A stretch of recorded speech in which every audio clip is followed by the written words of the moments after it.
Одговорност од институциите кои со години дозволувале во објектот на така наречената кочанска дискотека Пулс да се вградуваат несоодветни и опасни материјали, меѓу кои и полиуретански сунгери, кои при пожари испуштаат цијанид, побараа родителите на загинатите во трагедијата во Кочани. Велат дека обдукцијските наоди покажале оти голем дел од жртвите починале токму од последиците од вдишување на токсични гасови. Со вакви пораки, попладнево во Виница за прв пат се одржа маршот на ангелите, 43-ти поред, на кој семејствата и граѓаните побараа правда и целосно расчистување на случајот.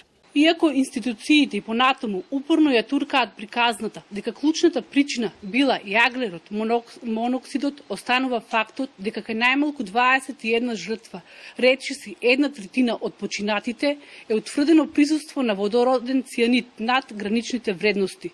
Но очигледно, за неколку 21 човечки живот се статистика што надговара на наративот, па затоа денес слушаме спинови дека кај поголемиот дел не бил пронајден цијанид.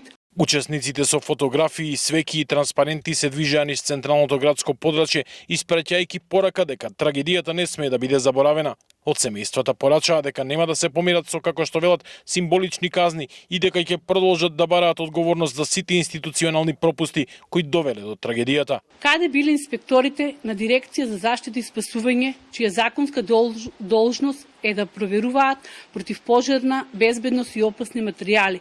Каде биле градежните инспектори кога во објектот се вршили интервенции, пренамени и вградување токсични и лесно запалливи материи? Каде биле инспекторите од Државниот пазарен инспекторат кои требало да утврдат дали објектот воопшто ги исполнува условите за работа? Пред 10 дена беа изречени првите условни казни за тројца полициски службеници, што предизвика револт во јавноста. Во Виница попладнево за прв пат се одржа маршот на ангелите, откако во трагедијата во Кочани животот го загубија и две лица од овој град и околината. Виница, оддалечена само 10 километри од Кочани, со марш и молки испрати порака дека болката и барањето за правда не познаваат граници.